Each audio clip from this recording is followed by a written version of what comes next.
I think we're all set here. Alrighty, so let's get started. Hello everybody, welcome back to the Northwestern Central Railroad. Hope y'all doing great today. Now, we got a great joyous occasion to us today. It is the long-awaited and long-anticipated 600 subscriber and 300 video on my YouTube channel. 300th video. I should have wrote a script for this. But yeah, it's gonna be a good one today. We got some quick things I want to run with y'all real quick. Number one, I want to show off the school creation that I recently finished up with, and it is this massive tender. It's kind of a work in progress, but this is the product that I came up with right now. It is a revitalized edition of the 14-wheel tender concept, but now this thing actually works. It is great. Got a good amount of bricks on here. I believe there's over 1,000 in here. I put more in the center for weight purposes. So yeah, this is how it works. Even though it's off-centered, I put a pin in there in a custom drilled Lego piece with trying to find one for example. And yeah, I don't have it with me right now, but it's pretty much a 2x4 flat piece with a hole centered into the middle prong there, in the center hole. And then what I did was, even though it was off-centered, I off-centered purposely this connection piece for this truck here so that it can articulate or ball and point connection piece so that it can actually move with the rest of the car. And then we got the standard 5 wheels back here. So yeah. So technically this is a revision of the 14-wheel tender. I'm still trying to figure out a configuration for the coupler. It is definitely very finicky in there, but as of right now, it doesn't wibble too much. And the only engine that I anticipated this to go behind that would make it look really cool is the 736 Berkshire. I'm gonna get the bad boy out of Berkshire. And I did that because I wanted to make my 6466W mainly for my 2056 Hudson, because I think that looks great with it, and that tender does not look good with this 736. But this one, my Lego creation, looks absolutely dank. It's so cool, it really is. Showing off the impressive length of this tender. And actually, it is, if you want to count the cow catcher in the front, I believe that's what it is. It is just as long, or maybe a little bit longer, than the engine. So yeah, we're gonna be cooking good today, and I absolutely love this creation. I'm putting it on the bottom rack. I'm still deciding what I should do with this bottom rack shelf. But yeah, this mainly today, I just wanted to be like a cool little running session of 2 engines that haven't gotten a lot of light lately because they've been in a repair shop. It is my Lionel AC12, and in the corner there, my Lionel Camelback. Haven't got too much run time because of it, of their servicing, but they are finally back ready for action on the layout. So we're going to do some run sessions with that, and hopefully we get some viewers pouring in here, because as of right now we're at a 0. This is going to be a good. I'm trying to adjust my camera stand here because the tripod stand I have broke, and it is literally being held together by hot glue. But we'll see what happens. So let's start up the AC12 first, or at least that's what it is. I think that's what it's called. So this is, I believe this is TMCC. This is the Line Master model, so it definitely looks a lot smaller than usual. And I'm assuming it's got to be a Line Master because, for example, I have a O-gauge milk car here. And just to put it in front of the engine, it is literally the exact same right, so I am fairly certain this is a Line Master model. But yeah, I hate this tripod stand now. Since because it broke it doesn't work right anymore. But it can hold my camera at least. That's what I'm happy about. But yeah, I actually want to start the rolling off. Hey, we got our first viewer. We're doing the 600 subscriber live stream plus the 300 video anniversary. We're gonna start off by running the the Camelback. So when I took it in, they actually changed the ID on it, so it has the same ID as my K-Line F40PH. But yeah, let's get that one started. Basic TNCC, I believe this is Rail Sounds 2. Rail Sounds 2 or Rail Sounds 3, I'm not sure.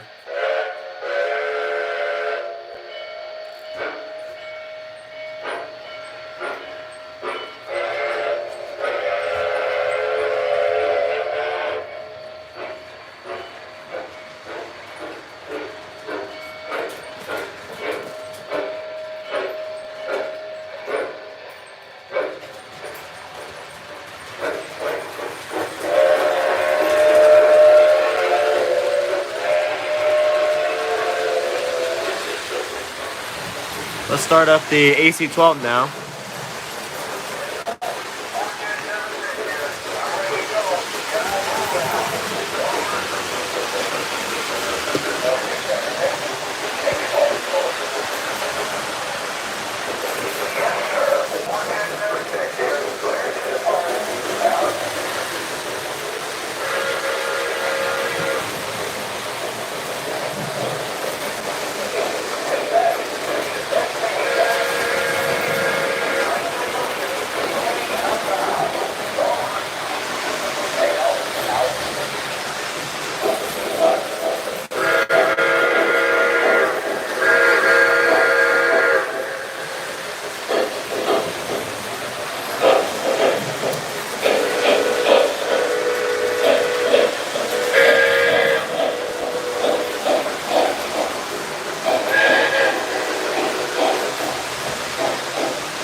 He's having a good day.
There will be a purpose why the Camelback stopped. You gotta give me a few seconds.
that wraps up for the first part of the run session. Because I want to make sure we get everybody in my collection a room of opportunity for some camera views. So, since we got that down, actually, yeah, don't mind me, that's just my door to this room. I'm just gonna bring up the cab forward for a second. Because I just need to get the cars.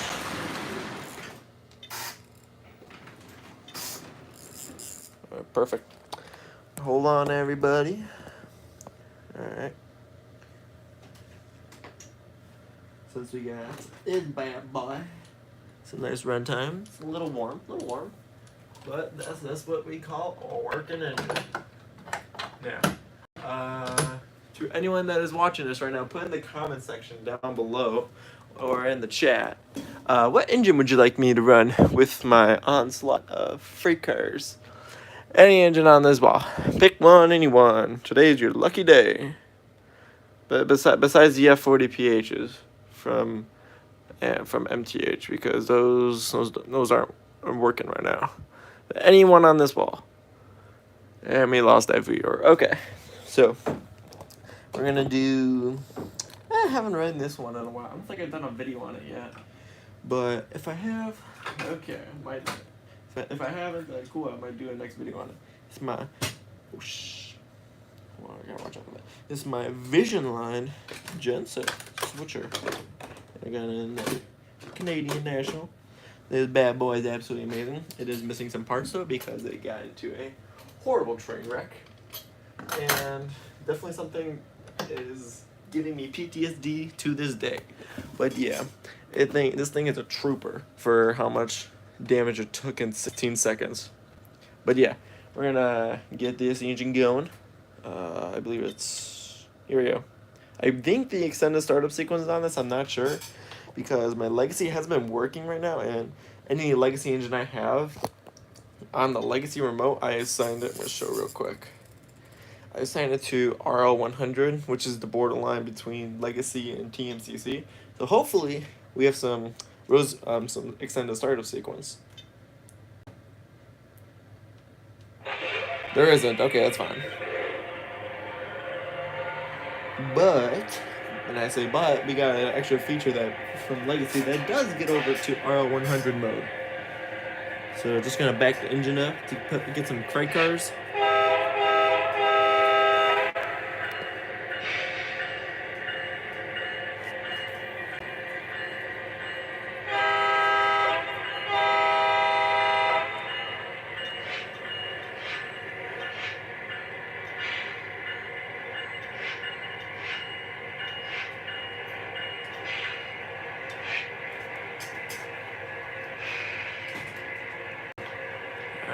But yeah, this is the one feature that I absolutely love that I only have on 2 engines in my entire collection. This and a set of Lionel Alco PAs. And it is rail sound sequence control. By pressing and holding the AUX1 button in your Legacy remote, you're gonna get a little toot toot. And that shows that this engine is automatically fit with dialogue that plays by itself, sounds that play by itself, that would be fitting for each type of speed indicator that you're at. So we're gonna get some crew talk. Let's see if we're ready to go. Never mind, we're gonna wait a little bit.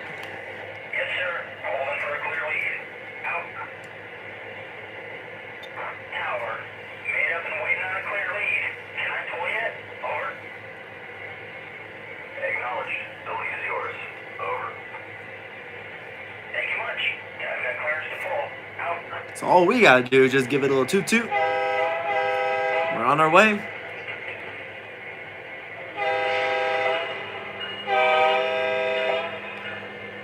We are moving. Over.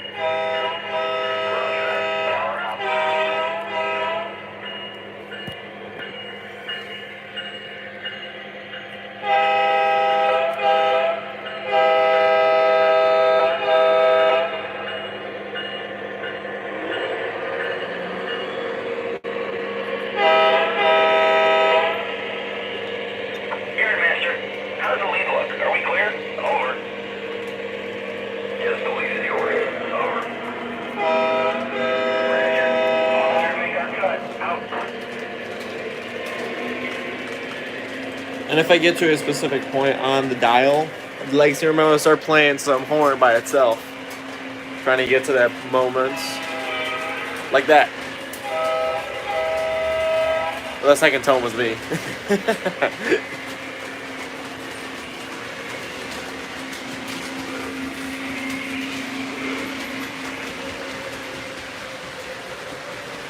Oh, what the hell?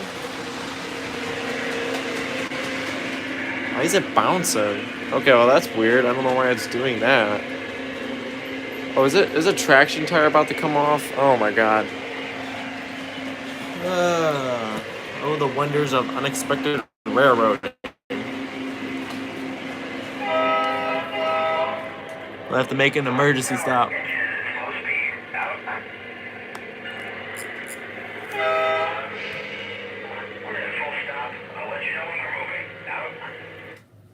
don't know why it's bouncing really badly.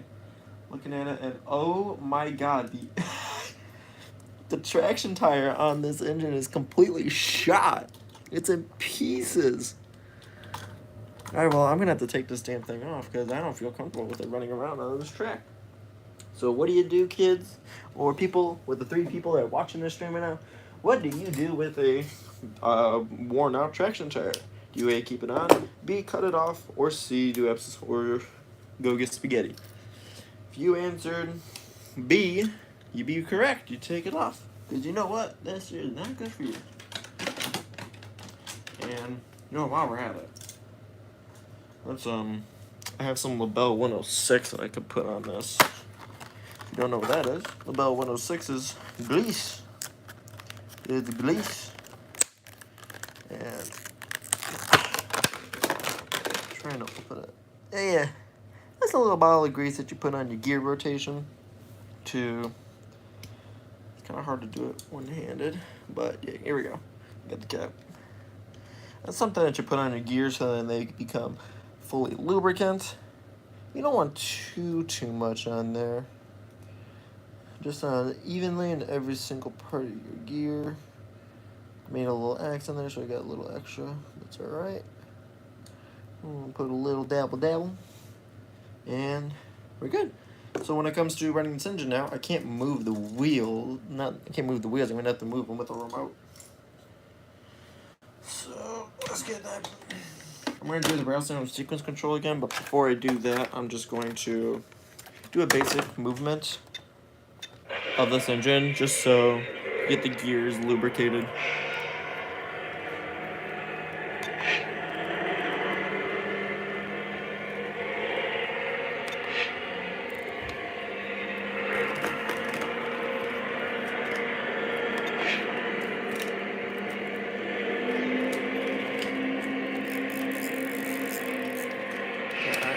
Seems like we're good.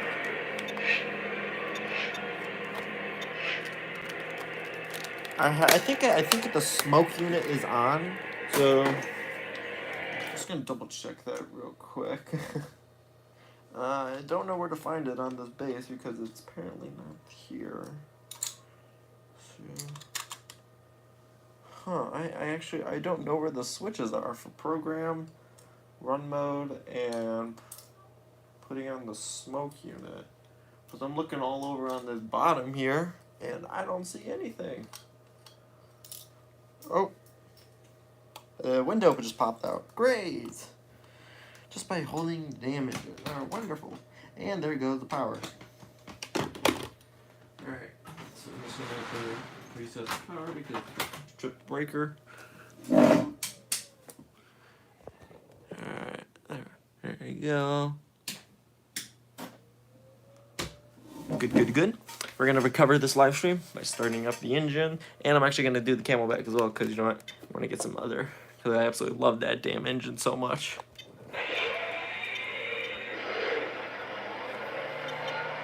I'm going to start the Camelback first.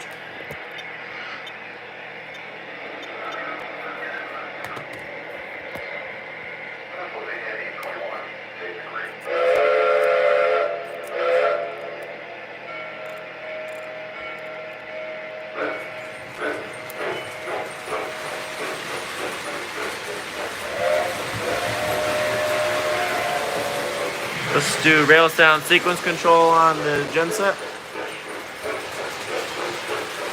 Bulldogs 1. Let's get going.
I'm gonna see if I can try to run the genset through this track line. It says a minimum curve of 0.72, so this is gonna get interesting.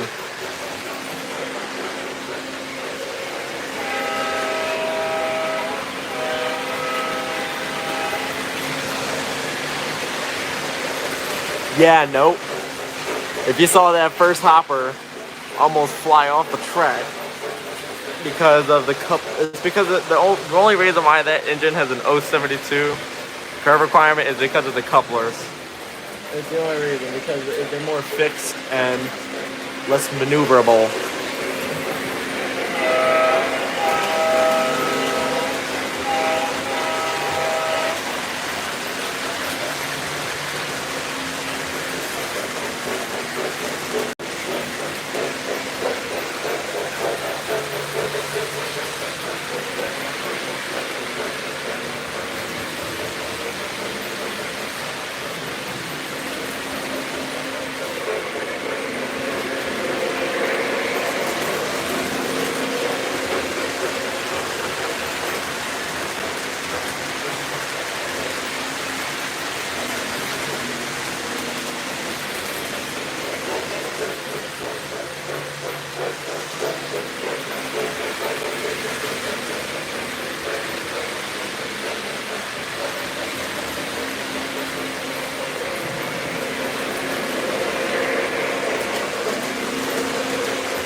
We lost the coupler connection.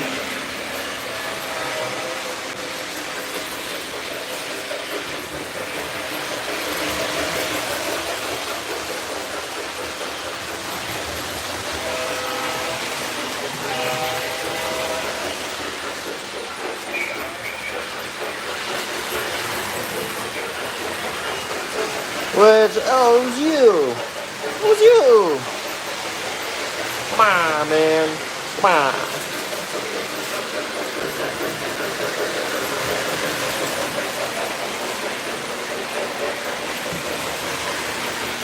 Roll that dang engine over here.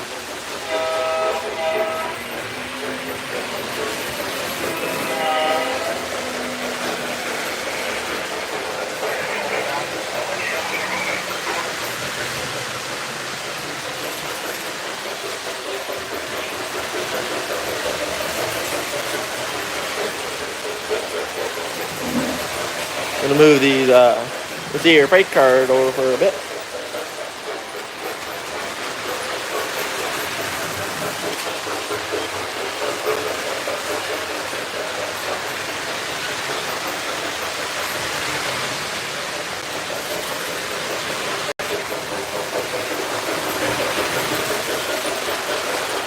Pull this genset back.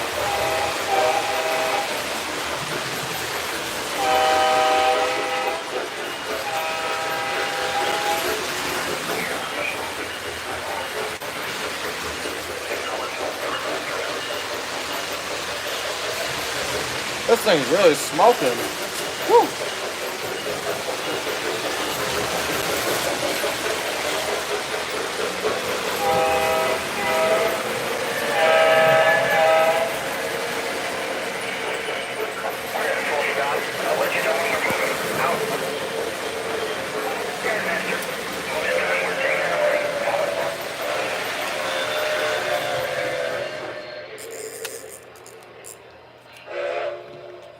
Alright. I'm just gonna turn off the inner loop track real quick and change out the genset. And since we got some people in the live stream, put a post down below. What post-war engine, or at least O-gauge engine, do you want me to run on this shelf? We got 736, 2056, Polar Express, that K-line. Oh, shh. There we go. Alright. Nice, nice, nice.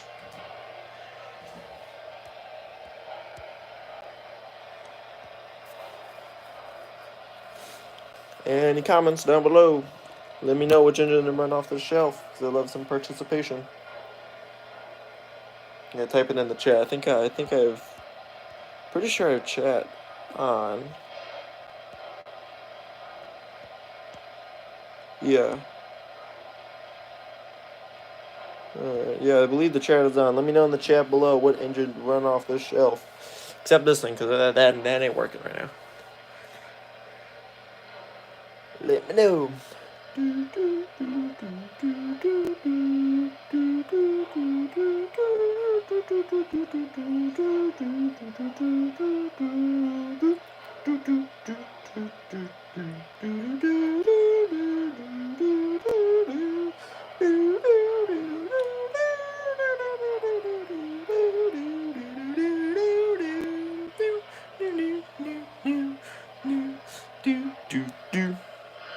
Alright, so no one shows, so that's fine. Let's get the 2056. Actually, no, 730.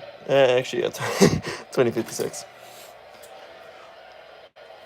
Putting that down. I'm gonna make sure the wheels are on. Move this prop stand for my Kamala. And need a tender for this. And the E unit is a bit feel, so may not get the best result. Sorry for getting ground camera view. Trying to get that thing there. There we go. Perfect. I don't know why that was such a hassle. Alright, let's see.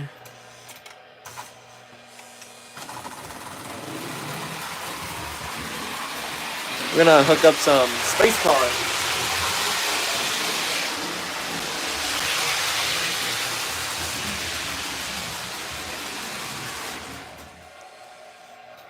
Alright.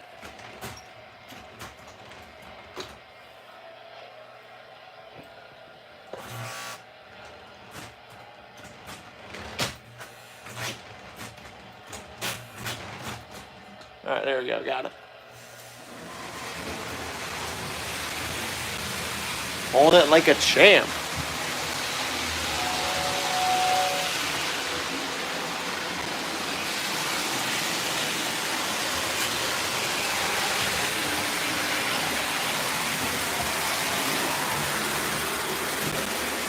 Alright, let's get the Camelback going again.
Trying to keep the camera still. Trying to prop it. There we go.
Got some smoke fluid in the 2056. It's gonna look better now, if it can be seen on camera.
Alright, so that's gonna wrap up today's not live stream.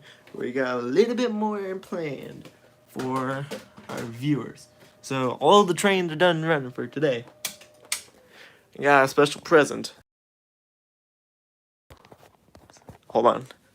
Trying to keep the camera blind, so don't want to spoil the surprise.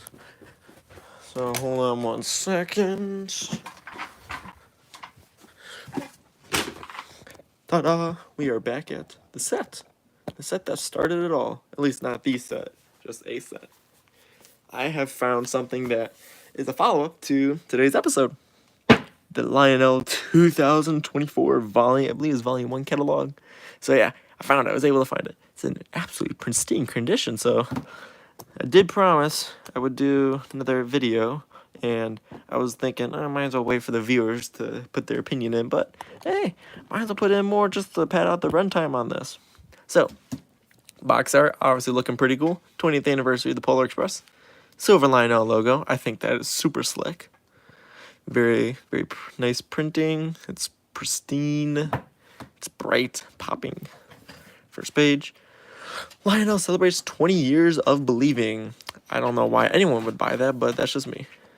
I'm looking at the O scale section, and this big headliner, the Vision Line Triplex. I believe this is the first time that Lionel is doing this, and I believe this is off of MTH Tooling, if I may be incorrect, but I believe that's what it is.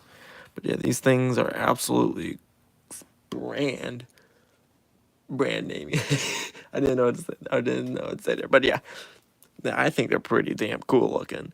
But I would say this is here actually for perspective. I got the 2023 catalog. I'm gonna show the new reissue of the Vision Line Big Boy. 20. So they're both $2,000 respectively. I understand, but the Big Boy's $2,900 and the Triplex is $2,500. Now I get, yeah, it's the Big Boy. It's more recognition. It's more cooler, but you get a third set of drivers with this engine. How much cooler can that get? Like, that is so unique. And this is, I believe, it's the first time that Lionel ever did the Triplex. So MTH has done it a few times to see if they can put up a good competition. Looking at the other paint schemes, I think they're cool. I like the Virginian one, but I believe it is incorrect because I believe the Virginian had two 888-4s instead of the Erie having the two 888-2 wheel configuration. Well, that's just me though. Looking at it, of course, you had to get the they had to put out a Vision Line superset. So I believe this one, I am actually surprised. This is so much more value than the Big Boy superset, because that one was like right at $4,000. This one, $4,000 as well, predictable. But here's the thing: you get, let's count them. Oh, sorry for the dogs there. 1, 2, 3, 4, 5, 6, 7, 8, 9, 10, 11, 12, 13, 14, 15. 15 freight cars with this, counting the caboose as a freight car. So you get so much more value for money here. Like, it is absolutely insane. I'm trying to position the camera here properly. Here we go. So much more value for money. Is absolutely amazing looking. And obviously the engine is going to show minimum curve 072 because you have 3 drivers, and the O stock is 031, which is very interesting because this is all scale equipment. Looking at steam engines, this is pretty much I'm thinking the exact same aesthetics. This stuff's cool.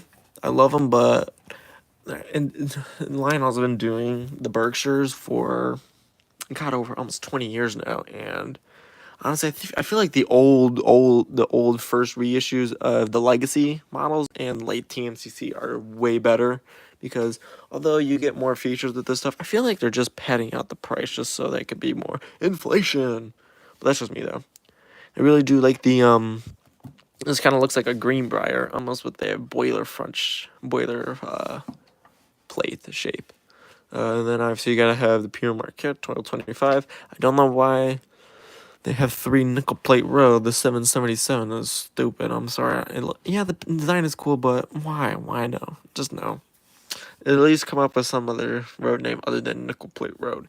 Obviously, you gotta have the 765. Cool. Gotta have has the optional Mars Eye, so that is politically accurate.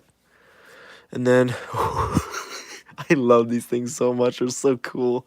These H7s.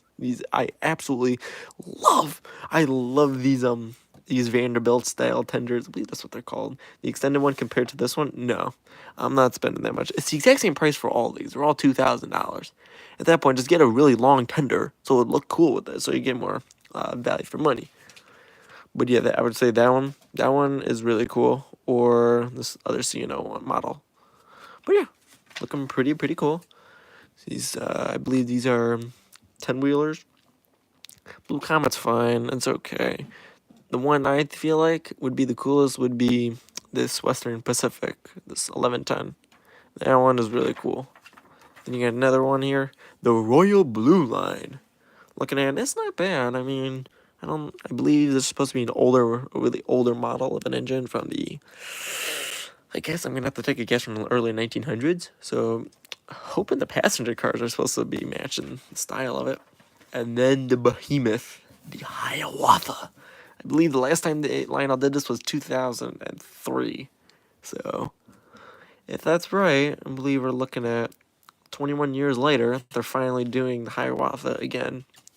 And this time with the full legacy treatment. And they got the special Lionel Lions one. Honestly, I love the Milwaukee Road ones. That one's the best. You gotta have the one with the ones that are actually accurate to the real model, or with that human on it. That one's a big no-no. That one looks the same, just with a different row number. Is this number? Oh, it's number 4. I thought there would be a number 3, because that's I believe they did a model of number 3. But oh my god, which one was it? Yeah, this one. If I would definitely put in $1,200 for this paint scheme. I absolutely love the Chicago Northwestern. It's literally part of the name of my YouTube channel. But this paint scheme, it may seem basic, but for me at least, it's sleek. It's bold. It kind of has that Art Deco style, which is funny because I believe this engine is from the 20s. But the thing that pisses me off so much is that it doesn't matter what type of paint scheme you get for the passenger car sets here. It's crazy because the 4-pack is 1,400 and the 2-pack and the 3-pack is 900. You're spending more money on the passenger cars than the engine. Why would you spend more money on rolling stock than an engine? That's really idiotic. And at the GP9, it's pretty basic. I don't just probably skim through all this because this is pretty basic engines. Conrail looking cool. Get your basic ES44s, and then more paint schemes, CXS one. That one's pretty cool. I don't know why this one has a blend between B&O and CSX, unless that brand actually owns the B&O railroad. Actually, that's for all of them, actually. Interesting. Haven't looked at this too much, so I'm kind of going into this half blind. Looking at the stuff here, that is cool. If that's see-through, that is really cool. I got a little blurb here about that. Paying tribute to the locomotive displayed at the 1939-1940 World's Fair, like the prototype, these models feature clear body panels to provide a view of the internal components. That is pretty cool. It's just on the, I believe it's just on the other A unit. It's not on both, but either way, that is pretty cool. Last time I remember, that Lionel did like a clear model, or at least a clear shell for a model, was some anniversaries for a GP9 that they did, and it came with commemorative automatic milk car, which was also clear, and then a clear box car, I believe, and then a clear wide vision caboose. I may be wrong though. Looking at these, looking at this set, looking pretty good, pretty good. The nickel plate fast freight set. It looks nice. They brought back the hot box reefers, and yeah, at least it's an O scale now, because the only time that they done it was an O gauge. And it's pretty cool for 2,500. Yeah, that's definitely way out of your normal price, but considering the price of the Berkshires, I'm gonna try to flip to the notes at the beginning of this. Considering the price of the Berkshires are 1,600, and the set here is 2,500, it's not bad. Probably the only value for money that you get would be kind of acceptable would be the hotbox reefer. That'll probably be the reason why I would buy it, but I won't. The Atomic Energy Commission glow in dark scale set. Why? Why are you doing this? Like, I get you're paying homage to the real AEC train that Lionel made in their post-war era, but for starters, why do scale? If it's glow in the dark, why? Like, it's fine if you have a fantasy road name or road number, but this is getting a little out of hand. Like, seriously, come on. Illinois Central City and Miami set. If that's actually right, I believe this is a E6. Yes, you can only get one E6 A unit for 4-passenger cars for 1,500. It's actually not bad. It's okay though. Looney Tunes, no one likes those. Some milk cars. Oh, Larry Dairy. And then they got the hotbox reefers. If I ever think about it, I don't think I would pay $300 for one. I would love to get one, just not for that price. You got standard World War II. I believe these are, what type of boxcars are these? PS1 boxcars. Okay. And I believe that the stations. Oh, they got the Freight Sounds boxcar from the Big Boy Superset. Is this no, it's not the Division Line one from last time. Freight Sounds PS1. I don't know why I said hot box cars, but no, they're just regular boxcars. Okay, it's kind of interesting. I don't know, are they legacy control? So I'm looking at the features here. Conversion, scale couplers, no, recliner motion. Yeah, I don't think, this might be like an actual real Freight Sounds freight car that doesn't need to be connected to legacy or TMCC, so that's actually kind of cool. Kind of like the old Rail Sounds boxcars Lionel made in the 90s, or at least started to make them. Okay, looking good. I like the 2-bay hopper design. That was kind of nice. Just kind of skimming through these, and then this is actually what piqued my attention. They brought back the 670. They brought back the old post-war K4. If I could find those Berkshires, you got your 7. I don't know why they have a 759 from Nickel Plate Road. Might as well just do a 765 at that point. Imperial Marquette 1223. Even though you should have just done the 1225 at that point. Louisville and Nashville. 1984. That one's actually kind of cool looking. So just standard O-gauge Berkshires. Genesis. I believe this is MTH Rail King tooling that Lionel bought off them. If you want a more in-depth video or a review or thoughts about this, go check out Eric's videos from Eric's Trains. He did a full video on that, including, perfect timing, the Doodlebugs. He did those as well. Which one did he do? Oh no, I might have skipped the page. No, I didn't. He did one on the Santa Fe paint scheme, but it's not on here. But yeah, I would actually get one of these as well because it's pretty cool, and it would be probably my first and only Lion Chief set, depending on the quality of it. Skipping through these because these are, I'm just gonna use my one swear word for this stream. They're dog shit. No one likes those. Then here we go, the Prairie Freight, original Lionel Lion Chief Plus. They did this in Lion Chief Plus and oh no, they just did a regular Lion Chief. Interesting. So they brought back the old post-war K5, I believe it's a K5 or a K4 Pacific. And they got a nice tender. The old 6466W and the 2046W design. And what's even better is they actually have the old post-war style of the trucks. And then you got the similarly, I'm assuming it's supposed to be a redesign of the 6462 gondola. I don't know the real name of the tank car, but yeah, I believe it's supposed to be a 10,000 gallon tank car. It doesn't say. It doesn't say. Looking here, it just says SUNX tank car, but it doesn't say like what type of tank car it is.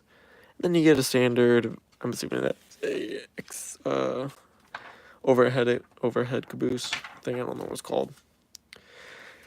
But here we go. We got the more of the K4s. I don't know why they're calling it 262. Just why not just say K4 at that point? But and then all these have the original post-war design of the trucks. But if anything, if you really want that post-war charm, just go with this Prairie Set because it's the only Lionel Lines decal and engine for that model. And it looks good. I haven't seen any reviews on it yet, but if there are any, let me know because I'm kind of interested in purchasing one of these. Not the rolling stock or that set, but just this engine in general because I'm assuming someone's selling that by itself. But for that price tag of $430 for that, yeah, no, not worth it. Not worth it. Looking at your Atlantics here, very, very basic. Also, I absolutely hate them because the tender is actually taller than the roof of the cab on the edges, so it looks like, for example, I can actually show this.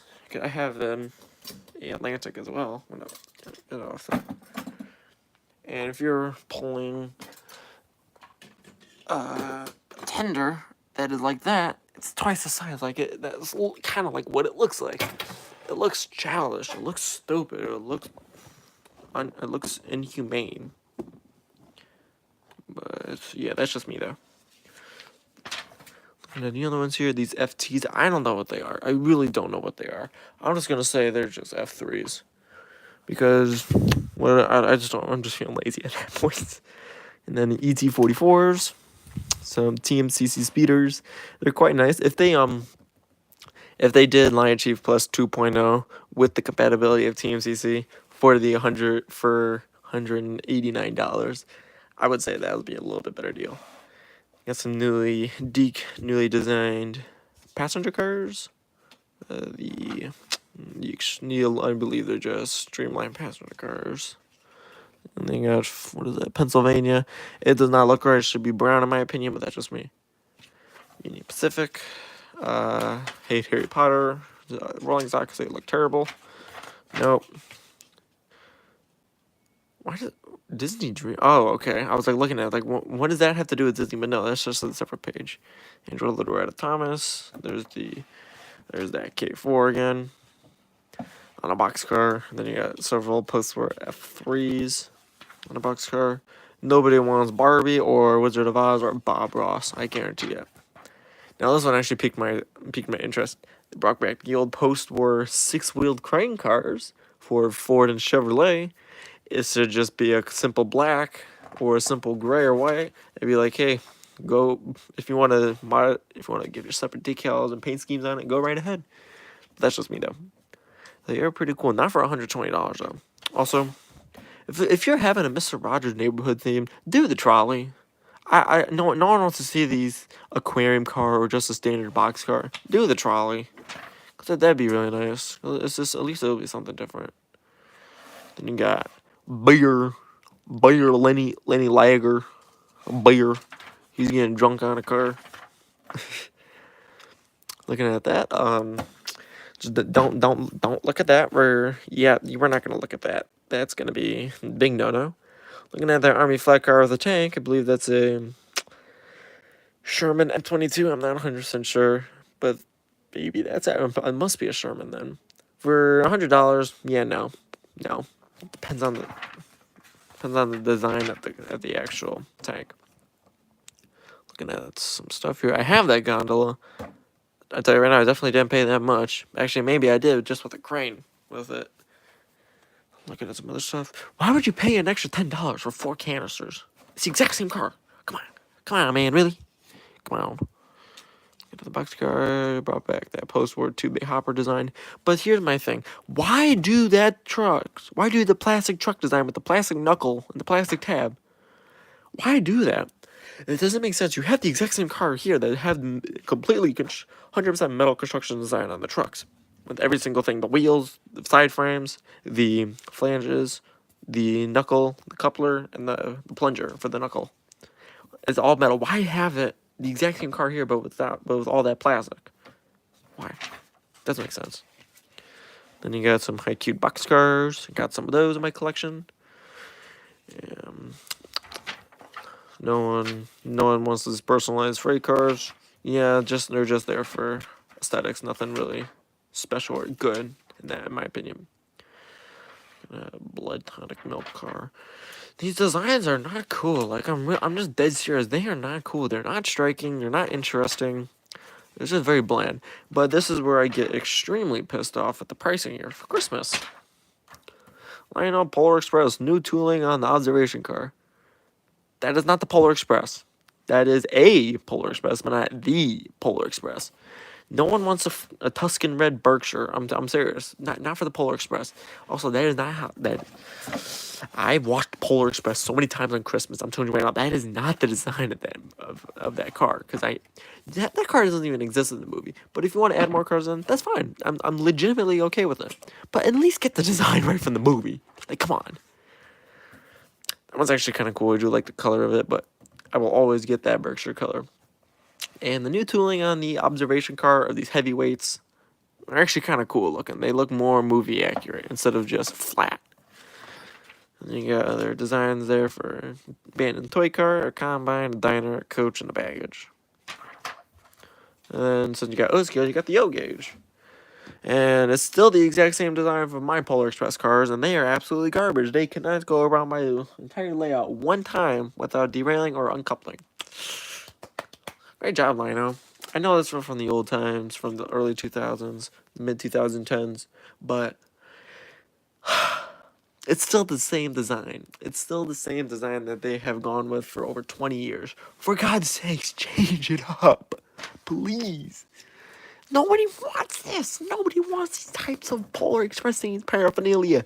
It should just be the Polar Express, and that's it. No speeder, no Genesis, no Doodlebug, no hand cars, no livestock cars, no personalized box cars. Yeah, none of that stuff. I don't care. Even in HO, what is your problem? What is your problem? Like, really, I mean, their HO product line is absolute garbage by itself. Then you got the North Pole Central, the Reindeer Road. That's actually kind of cool nickname to it. I do like it. Just the name, though, not the whole design. It's terrible. Thank you. And then this kind of reminds me of bring back some old memories from the 90s era train set, which was, I believe, I don't know the name of it though, but it was a New York Central RS2 pulling 3 freight cars and a combine car and a passenger car behind it. So you can either pull a freight train or a passenger train, something different, something cool, something that actually is kind of worth your money. You just get one passenger car. I mean, that's a big letdown, but that's just me though. And then here comes the biggest kick in the balls for anyone who wants to get into model railroading, especially for Christmas themed. The Sleigh Bell Limited set with just plain old Lion Chief for $530. Okay, here we go. This is my rant here. Why buy these cars? Because I have them. I don't have this exact model from this year, but I have a design from the 90s, and it is a retooling of a redesign from the 1600 series passenger cars that Lionel made in the post-war era. They look exactly the same, so that's that. I give them good credit there. At least they kept the design and texture and style of the car exactly the same. It may not be the best plastic or a different type of plastic, but hey, they got it right. And they were all reliable. Oh my god, they were all reliable. And the problem that I have with these new cars is that it's the exact same design from the redesign from the 90s. Not from the 90s, I'm sorry, from the 70s. And is all plastic construction. No fun, no entertainments. And those cars, same thing with the Polar Express Revision cars that I have redesigned. They're all plastic. They can't even make out one loop of my track without uncoupling or derailing. And I had some good years. I got a good servicing on them. They just don't run good at all. They're just terribly built, and they are charging you $200, $200 for a Combine and a Vista Dome car. That is the biggest scam I've ever seen in my entire life for a product that doesn't even half work. And then you get a set with them for $530, which is not even the real worth price because 3 of them, the only thing that'll work properly is the engine. Nobody wants this Christmas themed crap. It's not good. It's not good. I don't care what scale it is. I don't even care. I really don't. It's just terrible. The Pep 153IR. I don't know what that is, but I have a similar looking thing like that in my layout. I have like 5 or 6 of them. There you go, standing on lampposts. And they have separates. And they have actually, yeah, this shit. This is stuff that they have in the previous catalog from last year. Put in here just saying, hey, they're still available if you want to buy them. Still got some Dreyfuss Hudsons. Looking at these other cars here, car packs. They're okay. Hobo car. Nothing too biggie. But yeah, nothing good here. Nothing good. Oh yeah, there's the Santa Fe themed Doodlebug that Eric Siegel has. And then the train sets. I still think this is the dumbest way of selling or trying to give away cash because this is not how people get into the hobby. I'm serious. Nobody gets into the hobby with those small ass freight sets. They're gonna do something from the MPC era, which at least gives them a really cheap engine, but with a good amount of rolling stock with them, so they can have some sort of play value with it. Some of those sets from that era give you accessories, like a telephone pole or a car unloader, and that's it. But yeah, you don't get that stuff anymore. Railroading for people who want to get into the hobby is not fun. It really isn't. Looking at the stuff here. Looking, and I get the LCS track. I don't know how people have 096 layouts. That's crazy. Alright, then they got the S-Gauge stuff, which they still don't care about. They really don't, because why is the whole section of the catalog mostly HO and barely anything in S-Gauge? I know there's separate catalogs for S-Gauge, but that's just me. Think about a table for $1,000. Still not worth it. But yeah, that about wraps up for this catalog thing, and that about wraps up for this live stream. So again, thank you everybody so much for subscribing. Your support will not be able to get me this far in this YouTube career, and hopefully we can be able to hit that major milestone of 1,000 subscribers. But for me, that about wraps up for this stream.